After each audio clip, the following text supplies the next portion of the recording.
Hi again, it's Galen. I'm here again representing Unity Stamp Company as one of their design team members. Today I have a really sweet frog holiday card, and it's framed in glitter, and it has a little watercolor detail and Copic marker detail. I have the stamp by Unity Stamp Company called Cuddlebug Frog. I am using my Creative Time stitched square dies. Now I use two different die cuts. One of them, the larger square, and then I die cut it again with the smaller square to make a frame.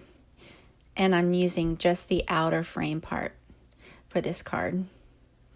I use Ranger watercolor paper, and I use a card base with Nina Solar White 110-pound cover. And I have various Copic markers.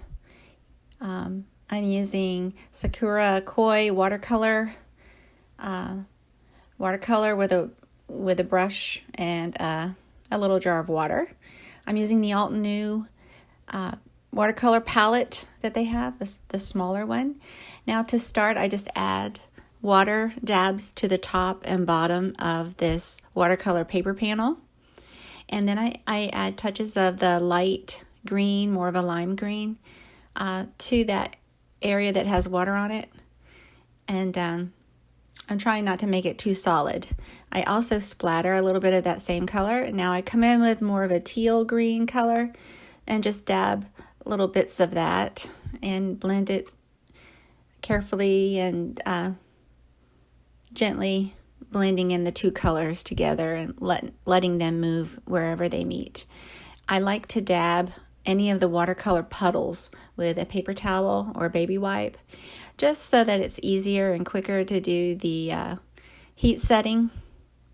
And then I come in with a black paint watercolor with a paintbrush, and I splatter some black, but I didn't want it to be so bold, so I went over it with a paper towel, just laid a paper towel over the black, and it looks like gray splatters. So for this sweet little holiday frog, I wanted to add color. I'm using Copic markers, so I stamp with Copic friendly ink, and one of the ones I like is Simon Says Stamp Intense Black ink for alcohol markers, but there are other ones. Gina K Designs has amalgam ink that's great for Copic markers as well. I'm adding a few different green shades, and then I'll come back again with a little bit of a brownish color just to make him not so dark green. I outline him again. I outline him in a light blue just to make him pop. Now for the hat, I came in with a peach color, and then I'll come in with red accents, and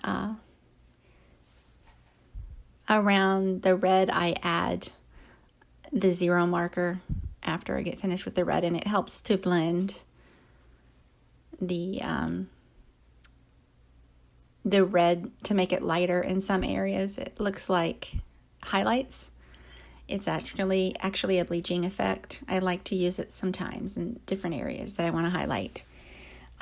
So for this frog, I'm going to layer, first I'm going to layer the background panel on the card base. Then I'm going to layer the frame. I like to use multi-medium matte glue. It is a matte color for narrow areas like this. So if there's any excess glue, it doesn't shine. It just becomes matte like the card base. So I glued that on. Now I'm adding the frog panel with foam tape to finish. Really, that's it. It's a sweet holiday card, minimal layering, just a little coloring and watercolor. Thanks for watching.